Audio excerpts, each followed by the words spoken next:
You remember what I told you about them boys on the bus that gave you the black eye? That's what I meant. Just gotta pick the right time. Yes, sir. There's a lot of no good sons of bitches out there. Hi everyone, and welcome to Total Knockout Movies. Before we get started on this podcast about Devil All the Time, I just wanted to take a minute to introduce myself and kind of tell you what this podcast is going to be about. First off, I'm the host, Thomas Olson. You'll meet my buddy Samil, who's also the co-host, in a minute. And I just want to tell you that this podcast isn't going to be super critical, or we're not going to go too deep into detail. I mean, me and Samil might a little bit, but when my friends join, they don't know as much as me and Samil do, so we won't go super into detail or anything. We're just gonna sit down, talk about what we liked about the movie, what we didn't like, what they could have done better, maybe some stuff like that. And before we start this, I just want to give a big spoiler warning because we didn't really know what direction we wanted to go in with the whole spoiler thing, so we ended up blurting out some spoilers. So if you haven't seen Devil All the Time, go to Netflix, watch it, and then come right back and sit down and enjoy this conversation with us. And as you start the podcast, you'll notice the video, it's just a picture up because I ran into some technical difficulties with the video while doing my editing. So it's just a picture. So you can put your phone down and just listen, go off, do homework, whatever you want to do, or whatever you're doing. And then just enjoy. That's dope. That's fire. Okay, so you just want to get right into it? Yes, sir.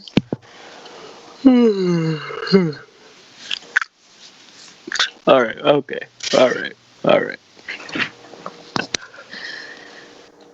Okay, do you want to kick it off, buddy? Yeah, alright. Let me just start off by saying you hyped this movie up a lot, right? Yeah, I hyped it. You told me this was one of the better movies you've seen this year so far. Would you agree? Yeah. And I was excited to watch it. Mm-hmm. My brother was excited to watch it. We watched it together. We watched the trailer last week on YouTube, and we're like, "Wow, this shit looks crazy." And that part didn't disappoint. It was crazy. We'll give it that. Yeah. But I couldn't help but feel a little bit disappointed with it. I mean, I understand where I think that this movie it only is directed to a certain type of audience, in my view. Right. Because I know that my mom or dad will not be able to sit through this entire movie. No, for sure. Definitely. It's that those the kids that, well, I assume most of them are kids, but the people that they like the horror films, the super dramatic, kind of crazy, I don't know what the fuck's going on type things. Yeah. This was this is a really weird comparison, but Inglourious Bastards is kind of like that, where it's just crazy all over the place, random different characters, different stories kind of happening, and obviously that was done much better than this, but this kind of had that vibe of just crazy, chaotic, different changes in scenes and stuff like that with multiple characters, and it was fucked up. Yeah. Which I like. I like that it was a little bit fucked up. Yeah, it definitely was a wild ride. For me personally, I just completely. The reason I liked it so much is the ending. Through the entire the first hour, maybe hour and a half of the movie, I literally had no clue what was happening. I had cutting between different storylines and different people. I was okay, where is this movie going? But then towards the end, it all just came together, and it just blew my mind. I was wow, they're all connected, and it literally just that part the was fact insane. that they found a way to kind of intermingle every single one of the character stories. But what is that? Is that what blew your mind? That everything was kind of related. It was that. Yeah, it's that part because I'm trying to think of other I know I've watched a couple movies that are kind of like this, but it's it's just the way it ended was really sorry, was what made it so good for me, because like the fact that I didn't know what was happening like the entire movie, and then it all like Right. just coming back and making sense to me like in the last like 30 minutes of the movie was just like it literally blew my mind. I was like, wow, this is crazy. But I do admit, like, it's not for everyone. Like, not everyone will be able to watch this. Well, I'll give you this. The ending was better than the rest of the movie for me. I think that the movie, like, kind of, I could see what they were trying to do, and I like what they were trying to do. Where like showing like the hypocrisy of like religion and all that, like even just right down to the title, like the devil all the time, like it's always the devil that controls, like all these people are trying to act on God and all this stuff, and they're all fucked up, and it's a very like kind of negative, pessimistic viewpoint on the world, which is accurate. So I like that. I like the message, and I just feel the execution was where I would have liked to see more. Well, I mean, it wasn't some like huge company that made it. Like, it was that True. like Netflix likes to pick up like these kind of like weird scripts, small screenwriters, all this, and they pick up these movies and just hope they do well because they have so much money. They can literally just make a bunch of, like, I'm telling you, Netflix could make so much more money than they're actually making right now, but they're pumping out like 20 original movies and series like a year. Yeah, you're saying like if they actually focused all their resources and money and stuff on like a couple of really good things, they could all be bigger. They could blow it through the roof. But like it's the I will admit, like, if this is made by like a bigger company like 20th Century or like I don't know, Universal or something like that, it could have the execution probably could have been better. Yeah. But given that it's a smaller company, I was okay with the execution of how it went. And even with that, the acting and like the casting was good too. Yeah, I was surprised by how many actors I actually like recognized. Yeah. I mean, like, obviously you have Tom Holland, like a really big Sebastian Stan. Yeah, Sebastian Stan, and Pattinson. What's his name? Robert Pattinson. Cedric. Yeah, Robert Pattinson. Yeah, and then the one of the actors, one of the people that pick up the hitchhikers, right? Right, Carl, the pimp. Yeah, Carl. He's one of the bad guys in White House Down. Yeah, he is one of the bad guys in White House Down. He's in Zero Dark 30. Yeah, Zero Dark 30. Oh wow, I haven't watched that movie in a long time. Wow. He's in Great. Who's he in Great Gatsby? Oh, he's the husband of the girl. Yeah, in Great Gatsby. Yeah, he's in Great Gatsby. Yeah. Yeah. Mm-hmm. Well, the new one at least. Wait, is there only one? No, there's an old one. There's an old one. There's the new one with Leo. Not people don't like that movie. Even my film teacher, Mr. Matz. Shout out Mr. Matz.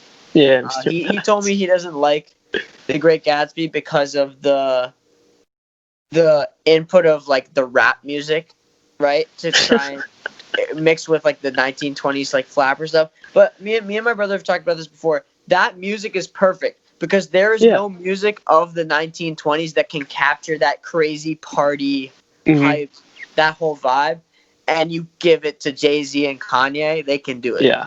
I mean, but I mean, we're going a little off topic here of what we were talking about, but for The Great Gatsby, like, it's such like a crazy, like, they really just threw everything at you in that movie. Like, they literally they wanted the themes of the movie, they kind of just threw in your face instead of like letting it develop. Yeah, which was like, that's why it was like that. Like, obviously if they wanted to like tone it down a little bit, right, it'd be less. But yeah, like back to Devil All Time.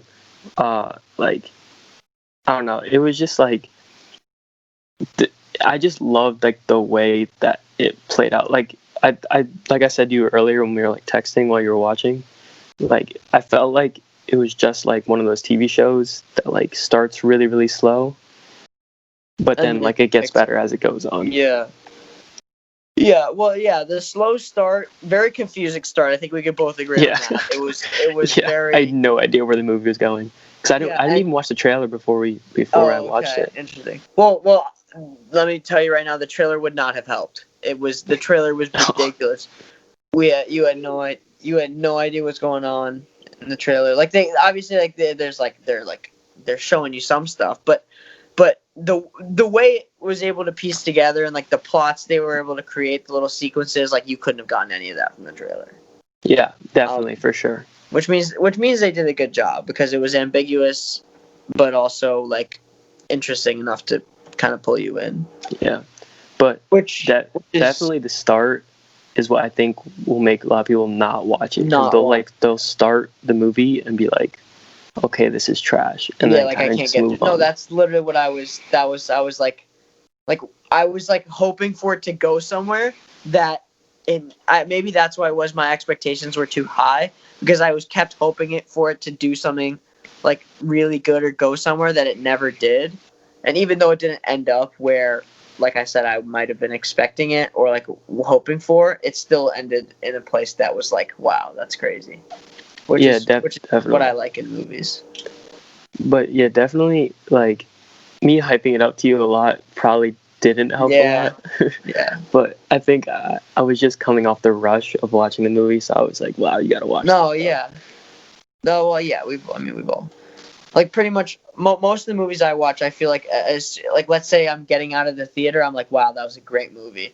And then the more I think about it, like maybe in like a week, I realize all the stupid shit that went on. Yeah, definitely for sure. Like that's my way with like, I think every movie except like Endgame, I end up finding like a problem with. Like, no, the thing is like Endgame was beautiful. I mean, it was one of those movies that like I walked out of that movie theater like I will never watch a better movie in my life. I felt that. Like I've seen I don't know how many times you watched Endgame. I don't know if we talked about this before. I've watched it, so now obviously the first time in the theater I watched it was amazing. I watched it, and then I think twice or maybe 3 times at home, like on Disney Plus, and every fucking time, it just hits you so hard. It's so well done. Like it's not one of those like going to be like critically acclaimed movies or whatever, but it's just one of the best ones I've seen. I mean, it still ended up getting like top reviews from like everyone. Oh yeah, 100%. But I mean, I think that's just how many people were emotionally involved in it, because like I am like in love with the MCU and everything they've done, so like I think that played a big factor. And who's not though? Like let's be honest. That's true. My mom. Your mom did the entire. Marvel? My mom did the entire movie. Was just like, okay, who's that? What's going on? This that. I'm like, Mom, watch the movie. No, oh, that's tough. Yeah, but she's one of those moms. She watches. Yeah. She watches CNN and like Hallmark. That's all she watches. Literally. It's funny. It's literally just all, like literally today before me and my dad watched the Celtics game. Like I walked inside because I was hitting golf balls like outside at my net, and I just walk in and on the channel. She's not even watching. She's like doing work on her computer. I just see Hallmark on. I'm like, what else would you be watching? Yeah, it was mad funny. That's the way April goes. She's not like that. She's built different. Yeah, she's like Poochie Man. Because she's different. Yeah, just because she's different, bro. No, but did your dad watch this movie? No, but I am planning on watching it with him. Maybe tomorrow. I don't know, depending on like how homework goes. If I finish you're gonna be watching him. You're gonna keep like looking over at him, at his face to see his reaction. Because those little crazy. The thing is, with my dad, I know he's gonna be like he's one of those people where he needs to be like hooked right away. So, I don't know if like he's gonna be like insanely invested in this movie. Yeah. Well, you're gonna have to try and convince him to like just hold on for a little bit. Just bear with you. Which is really my advice to everyone, because like it is a really slow developing movie for sure. Yeah. I don't know. I mean, it's so weird to think of it as a slow developing movie because it honestly, like, in terms of like action, it moves super fast. Yeah, you're right. Some wild scene happens and it just cuts to something else, and something else crazy is going to happen, but with completely different characters that at that point in time you have no idea why these characters are here and those characters there, and in the end you'll know, obviously.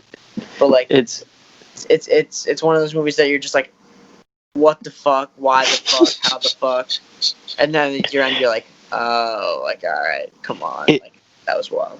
In some sense, it was like Inception for me, Because Inception, I had no idea what was happening. The first time I watched that movie, I had no clue what was happening.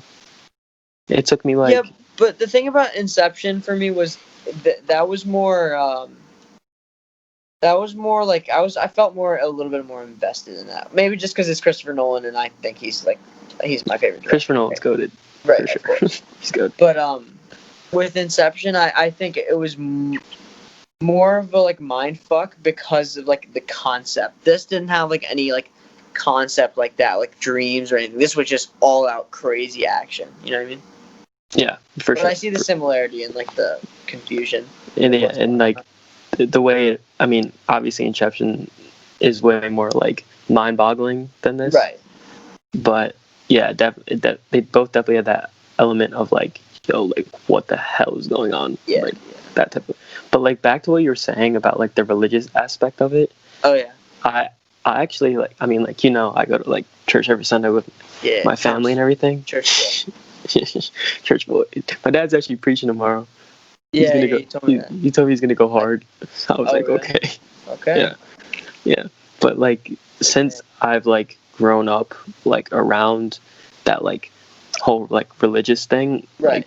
Like, I do think that played the most, not the most, but like one of the most important parts in the development of the movie, because like you said, the hypocrisy of it, like all of this, like the entire movie is like based in this idea of God, and like the way that the movie goes, it just completely goes against everything that like the characters believe in and everything. Right, exactly. So I thought that part was like really well executed by the director like and stuff. no, if you think about like every single person in the movie is like a terrible sinner, pretty much, barring like maybe like two people. So, and they all do it whatever they do in the name of God, and some of them like actually believe that that's true, and some of them don't believe, like they're just kind of putting up a facade. But all of the characters like are religious in some sort of way, and it's interesting to see that they're all like terrible at, you know, being Christian. Yeah, I am gonna drop a spoiler right now because I just want to like talk about it because it was really funny. But the scene where I forget what do you remember what the original Reverend's name was? The original Reverend? Yeah. Oh boy. No, I don't remember his name. Yeah, I don't remember Rafferty? his name. But... Wait, are you talking about the Rafferty. guy that came... Yeah, Rafferty. Yeah, okay. When he takes with the his spiders, wife. that guy? No, yeah, with the spiders, yeah. Yeah, I totally forgot about that guy, yeah. Yeah, but when he takes his wife out when they went on the drive. And then he just Zeke's, bro, that's a quick jab to the neck with that knife. But you knew what was happening, right? Like, you knew what was about to happen. Yeah, I knew it was about to happen. Yeah. Because he pours the spiders on himself, and the narrator says that he, like, got, like, you know, stung in the face or bitten in the face by all the spiders, and then this dude's, like, actually, like, insane, and he thinks God has spoken to him to tell him that he'll, like, resurrect his wife, and that was crazy. I just thought the way that scene played out was just so funny because like you knew what was gonna happen, and then that entire scene of him like trying to resurrect her, like knowing it wasn't gonna happen. Oh yeah, was just so funny. And it goes back to that like idea of like hypocrisy and like the religion and stuff. Right. It was just like that. It's like annoyingly crazy, but also in an amusing way, where you're just like what? And then you just have to laugh at it because it's so stupid and crazy. We were talking about the narrator. I searched something up. An interesting thing about this movie actually came from a book. Yeah, and I'm literally looking at the same thing right now on my computer. The narrator in the background. Yeah. Is the author of the book, which is interesting because he has a perfect voice. I know. Well, I read the little thing. It said that he like knew obviously these parts of the U.S. because he like grew up there and stuff. Mm-hmm. I don't think this is like based off true stories, but I mean I don't know what it's based off of, but it's interesting. Like he knows the area so well, so he's able to narrate it kind of really in a Perfectly. really nice way. Yeah. I mean, like, I got like 2 points. Like another narrator I probably would have put in there. I mean, like obviously, Morgan Freeman's got like the best narrating voice Morgan. ever. So Or like, Matthew McConaughey. Yeah, if they were to do this, they probably would have done a pretty good job. And what was my second point? Yeah, but that like the fact that this was set in the 1950s and 60s, like Right. late 1950s and 60s, is a big thing because I mean, religion has obviously died down a lot since then. Like religion used to be like everything to everyone. Right, back in especially and especially coming off World War II. I mean, everyone was just like, right. it's They just like talk a about super big thing. The freaking the original dad. Oh, what's his name? The guy that Bill Skarsgård plays. Willard. Willard. Yeah, like he sees the dude, the crucified soldier in the war, right, and in Japan. And like that fucks him up and that turns him off from God for a little bit, and like he goes back to him, and like that's not something you would obviously like. None of that would be like relating to today, really, in terms of war or finding God through war, like or losing God through war. Yeah, so it's very different. It's there. I think they were trying to reflect on like humans and like religion in something that still relates to today, but because they took something from like so far away, that's all it is. I think it only relates to today, not necessarily like a perfect reflection of today. Yeah, definitely. In some ways. Mm-hmm. Okay, I was literally just about to say something and I completely forgot because I'm looking up some like. That's yeah. I wanted to talk about I guess another spoiler, but I guess I'll like I'm probably gonna record like another video, just like put in front before this goes, just to like right. introduce myself and like everything. So I'll probably put like a big spoiler alert. But I want to talk about when Willard kills himself. Right after the dog. Okay. After the okay. Third spoiler. Interesting. This is a tough movie for dog owners / lovers / every human being with a soul or a heart. And Thomas, I'm not gonna lie, when that happened in the movie, I started typing you. I don't know if I sent this or not. I don't remember, but I was very close to not watching the rest of the movie because I was so done with it. That was heart-wrenching. This just pushed me over the edge. And at first I was sad, and then I was just annoyed. I was angry. Yeah. I was like, why? Like, this is so stupid. It felt unnecessary. It did feel unnecessary. It was very unnecessary. I think it did not need to be. I don't think it did much for the movie. I think if the book wasn't written before and it just came out as a screenplay, that wouldn't have happened. You don't think? Yeah, the author's a bit fucked up. We like that. Yeah, what were you saying about him killing himself? Okay, so then his son walks out and he sees him lying there, and the camera pans up and you see that the body that he saw in It cuts back to wait, so was that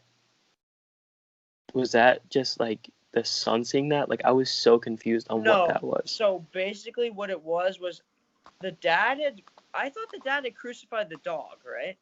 No, the dog's body.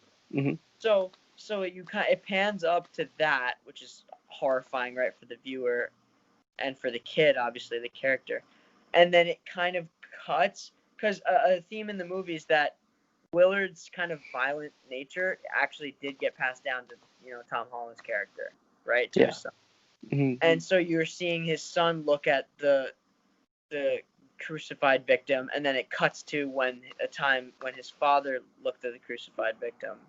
It's kind of like I think that's an important parallel that they're trying to draw. Okay, yeah, because you definitely see that later. All right, screw it. We're going full into spoilers. All right, full into spoilers because I'm gonna throw up a big disclaimer on like, don't watch this if you haven't seen the movie. Yeah, exactly. So you like you were talking about that parallel between the father and sons of violence. Mm-hmm. You definitely see that because in that first like 15-20 minutes or so, you see Willard go like beat the people up that were Beat gonna those like dudes up, bang yeah. his wife. And then you see that later um with the son going and he beats up on the people that were picking on Lenora. Right, yeah. He tried And to then fight them, and then obviously after he finds out with what happened with Lenora and the pastor, he goes to Yeah. confront him violently too. yeah, That but dude was think we need to talk about that character because that dude was yeah, he was creepy. not okay. Not I okay. knew He as soon had to as find- he came in after the original Reverend was leaving. right.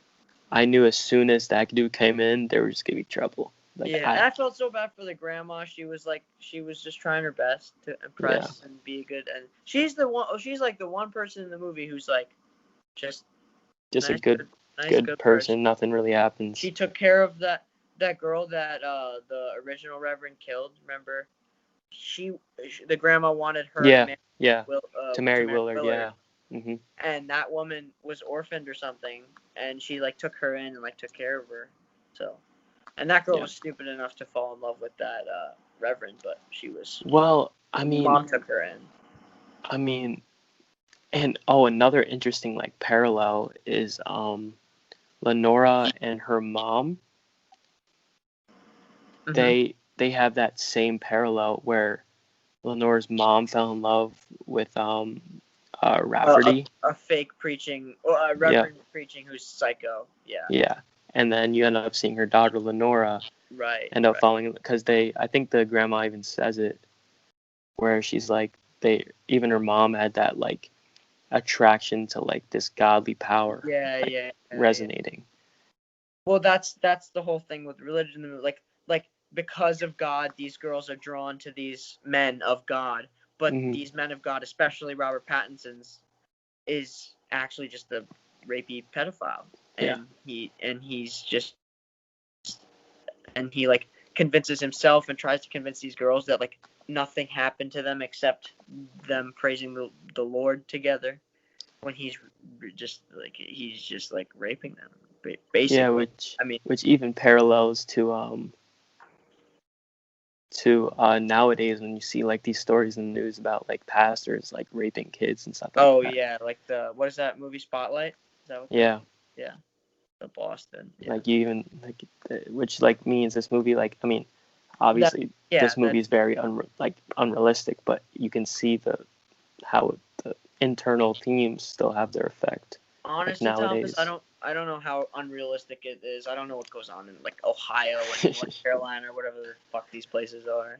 I mean, there's some crazy people in the world, but this goes to like another level.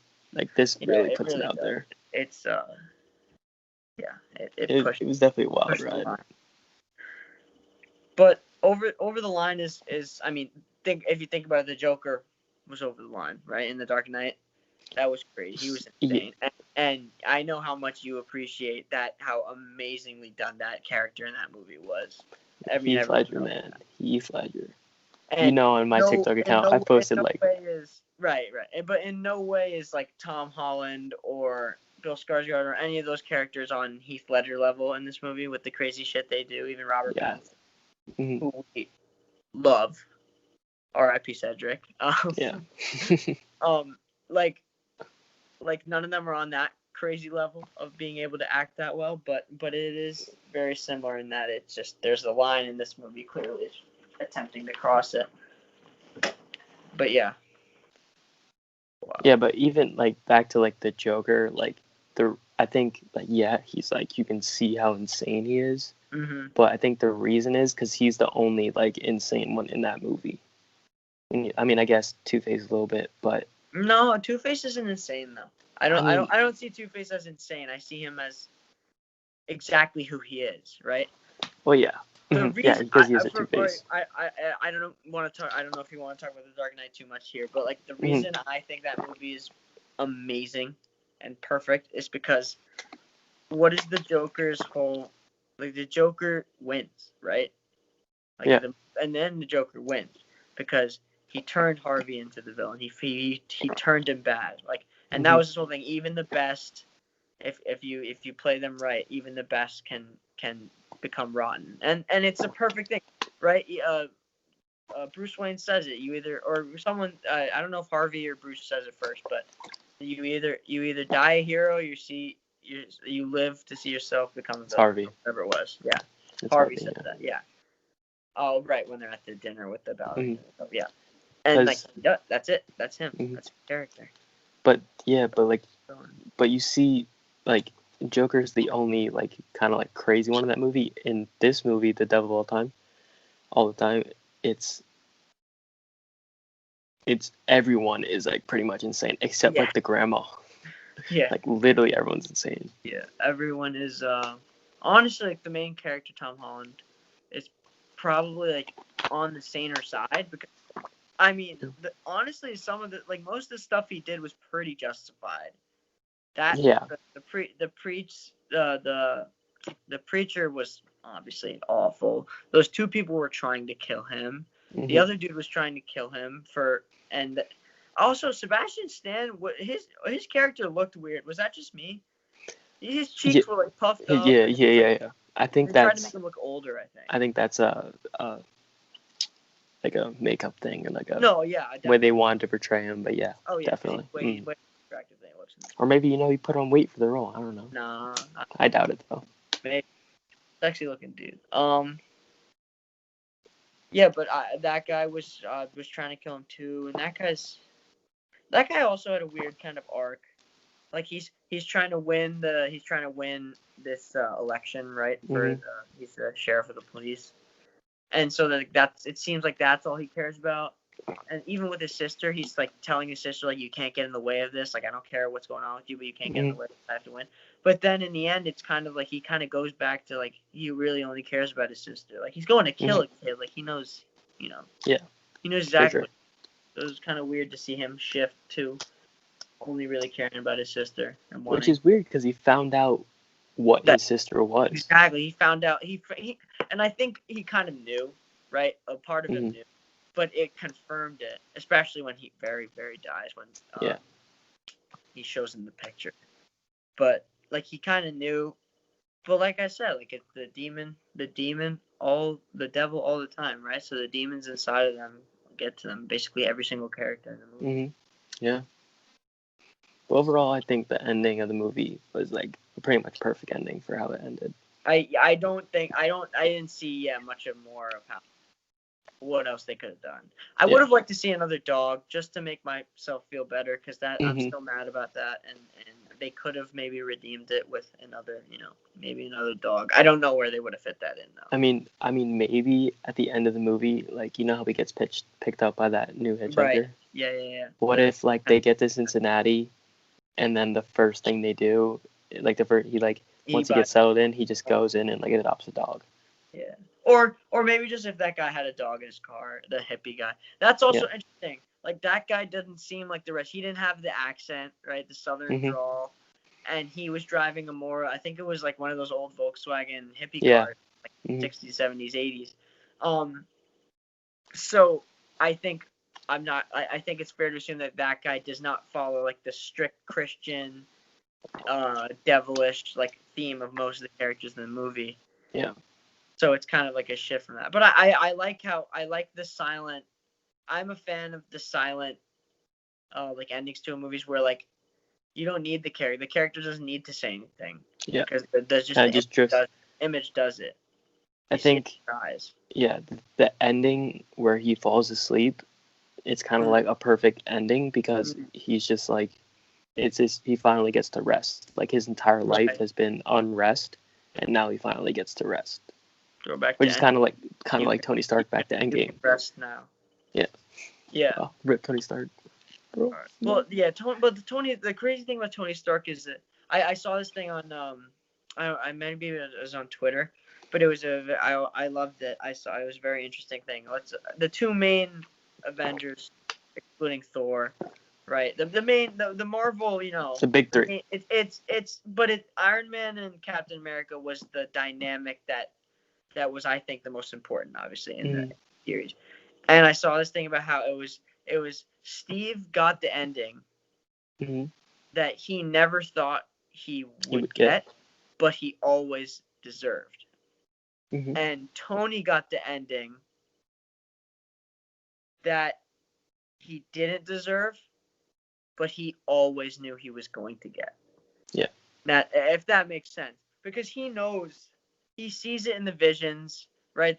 I think it's in is it in Ultron? It's like, you could have, like the thing where when he sees everyone, dead, Cap's like, you could have saved us, and then he says it in I think, I don't remember which one it is. It might be Civil War. No, it might Infinity War. He's talking about how, like, he's like, Thanos has been inside my head for 5 years, right? Ever since the first Avengers movie.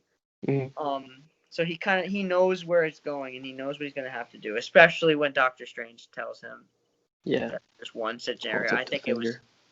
Well, not even that. Just even in the end of Infinity War, when he says, like, there's one scenario. There's no other way. Yeah. Tony knows that something is the fact that there's only one way. Yeah, it's. I think I saw in Infinity War, Doctor Strange has a huge role, obviously, and I love him. I think in Endgame, I wish he had more, but whatever.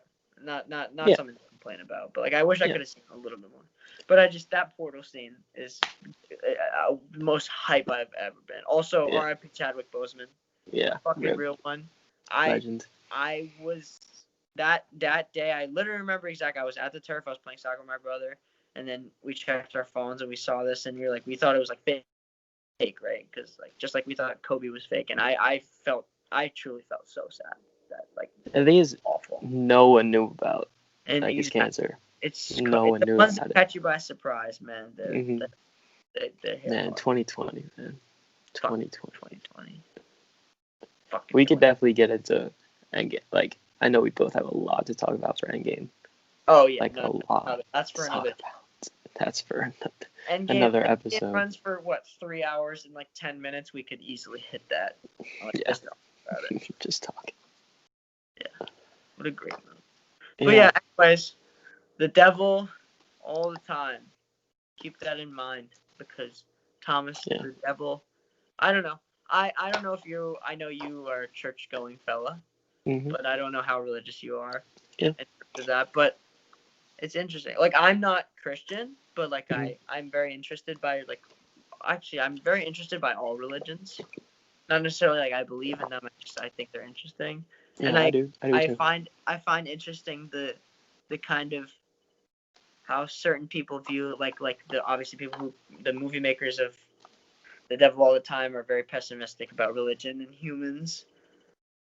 And yeah, it's interesting to see, like, do you think like a very Christian, strong valued Christian person would not like this movie, because it kind of not necessarily calls out, because you might disagree with it and say that's not true, that's not how Christians are, but it doesn't paint them in exactly a good manner. So what do you think about someone who would? I think, if we just go to my dad, Right. I think if he were to sit down and watch this movie, I think religion's a lot different now. Well, I mean, it's hard to compare religion now to back then, because I didn't live then. Yeah, very different times. But, like, I think the way my dad would view it is that, like, so you have, like, all these church-going people who end up becoming corrupt by the devil in some sense. Yeah, you can say that. But, like, I think that was more thrown in our face to emphasize a point rather than how it actually is. Yeah. Like, the entire movie is just blown out of proportion to get a point across. Right. So I think that the basic theme and foundation of what the movie's building on is true in some sense. Right. Yeah, you don't even have to view it as it's Christians. You can just view it as humans. Yeah, Humans exactly. think they're doing what's right, when most of the time they just do whatever. They do enough to tell themselves, or to make themselves feel better, to ease their conscience. Exactly, like, I mean, not really, but kind of like the Lord of the Flies. Right. Where, like, people are just naturally not good. Or is that Catcher in the Rye? No, it's Lord of the Flies. That humans, if you reset them, kind of put them in their natural essence, they will. Some of them, not all, will will Yeah, they'll crack. they're true bad. I think everyone cracks eventually at some point or another. I think there are very few angels that Mhm. we've ever had in our world. Obviously, Okay, it's that's a fair. getting very like deep now, but like there's very few people. I think I would say I'm optimistically pessimistic, if that makes any sense, because Okay. I don't believe that the majority of people are good, real good people, true to their intentions, good people. But I think the few that we see that are really good, no one in this movie, clearly, Clearly. no Maybe the angels in grandma. this movie. No, but Maybe. yeah, she's like solid, good person. She's not like perfect, obviously. Yeah. But there's very few of those people, and those people are obviously like insanely important when Yeah, definitely. you find them. Just like me and you, Thomas, we are angels. I'm just kidding. Yeah, you know about The it. Coochie Man. Coochie Man, he's just different. He's built different. Yo, right now, if you're watching this, after you finish this, go look up Nunchez, I think it is. Or Nunche. NUNCHEZ on TikTok. Great content. Great Love content. Shout out to you, bro. This is not an ad. Maybe we'll get Coochie Man on here one day, Thomas. Yeah, maybe. I've thought a lot about it, and I low-key want to write a screenplay for Coochie Man. Like, so badly. We could write a screenplay. No, We I probably think could. we should write we could write a mini series. Miniseries? Like a 5 to 10 episode like quick. Like Yeah. imagine how sick that would be. That would be so cool. Like little 20-minute episodes, that'd be fun. Yeah, no, like kind of like Family Guy, like where like each or like South Park, where each episode is like not necessarily like related, right? Mm-hmm. Like each episode is a completely new story. Like imagine that. That would be definitely, like, we could definitely look into that. That'd be dope. Okay, so final reviews. Final score. What would you give it? Me first? Okay. Yeah, Here's you the first. thing. I've been thinking about this for a good 5 minutes. Alright. So I'm just gonna give my little quick reasoning, and then I'll tell you what my score was. Alright. High expectations for the movie, partly because of you, partly because I like the trailer, right? And I'm not putting all that on you because I did really like the trailer, and I was excited, and I like the cast and everything. Based on those expectations, I honestly would give this movie like a 5, like very like. Okay. Did it meet my expectations? Huh? No, throw that all aside. If you were to give it like just no emotion into it. That's what I'm saying. Objectively. Now, objectively that would be 4 or 5 would be based on my expectations. But objectively, as a movie watcher, as someone who just saw a movie and watched it from beginning to end and thought about it and talked to you about it, I would give it 6.5 because I think it was a good movie. Even if I didn't enjoy it that much because of my high expectations. Final answer. Okay. Fair. What about you? Okay, I'm gonna give it like a 7.5, maybe like a 7.8, something like that. Okay. I don't know. I wouldn't. The only reason I'm not giving it like higher because probably could have been executed better, but we talked about how. Yeah, we talked about that. Okay, we talked about that. But I also thought like there's not a lot of movies like this out there. Like it was something I hadn't really seen before, so I thought it was pretty cool. And so yeah, I think a 7.7ish gives it the right amount. So average is probably like a 7.1, 7.2. Yeah. That's the official score. Official score. Yeah. I mean, yeah, I would, like I said, high expectations, but overall, I would definitely like recommend someone to watching this movie because I think it's one of those movies that like I would if someone asked me if they should watch it, I would want to watch it with them, and I would want to watch their reaction as all the crazy shit happen. Yeah. So in that sense, like it's a good movie for that because it has a lot of stuff that's. I think the first time watching it, it will be like I think watching it again will be since you know it's happening, it's Oh less no. exciting. Yeah, this isn't a movie I would watch again, actually, like by myself. Yeah. Me neither. But with someone, I would want to see their reactions. Yeah, for sure. That'd be fun. All right, so I guess that's a wrap, buddy. That concludes it. That concludes it. All right, good All right. first show. Good first show. Yeah, good first run. Excited. All right. This is Peace, gonna buddy. be this recording's gonna be like famous one day. Hopefully. All right, Everybody. later.